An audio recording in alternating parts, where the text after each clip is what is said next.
I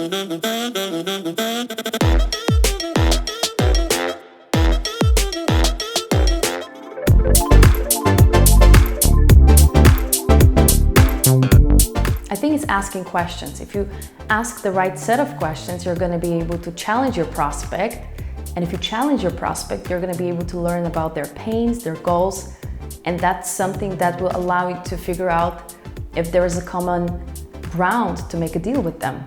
In the past, I would say being coachable, meaning someone can help you grow and improve your results. But believing in being self-aware, I would say ability to test each of new hypotheses as the world is changing even faster, and what's working today may not work tomorrow. Try to always adapt to your speaker. Never follow your beaten paths because every person needs to be treated especially.